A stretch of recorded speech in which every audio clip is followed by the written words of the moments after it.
Togola nti abantu abalina platform ba influences ennyo. Muganda wange Aspire. Yeah, Aspire Jimmy Sentongo. Oh my God. Yeah, influencing aba member ba parliament ekyabalema.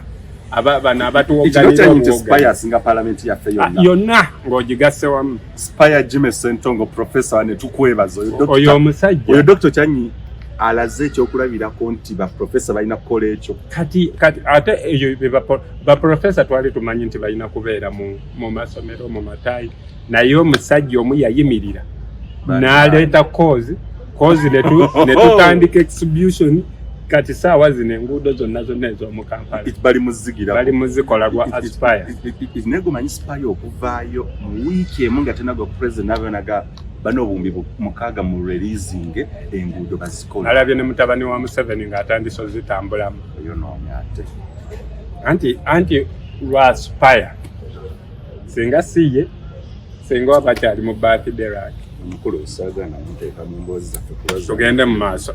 Naye Aspire Jimmy Sentongo tukwebaza, we appreciate you so much. Njagala mu meetinga muko twogere muko omumanyi mukyaliwo ya ku Twitter kyali wange and he's so down to earth by naye bakyali bange abo njagala nenkusanga nenkugamba manyi ne tugatta n'obwongo omanyi kati waliwo zi YouTube channels nga zo gundi yakoze atya gundi obimanyi ebyo bi YouTube channel ebyekisirusi. By the way Aspire badde so influential to exhibitions ebbiri zayimiriddemu naye zibadde fruitful. Omanyi kyekitegeeza okubanga Aspire ennaku zino alinga nkyogere ntya yettise eggwanga buli kaddakiiko lyamwereza mu inbox. Naye kati otunuulira tulina bannamawulire be tugamba nti bano bannamawulire nga bo omulimu agenda ne ku TV n'atandika wana nze mpaana wange oli nze mpaana wange naye ng'olina ebikuluma gw'oyagala kulya ssente.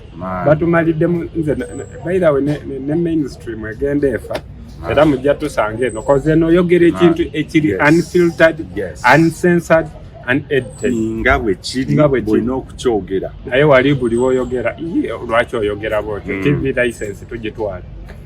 So kati ebyo bye tugenda okuddako naye nga kozi y'abaana bannaye tuyambe tufuneko ko tuyamba. Gwe ne wooba toyagala kuyamba kozi wamala kyenzikiriza nti fenna tukulidde mu kuyambibwa.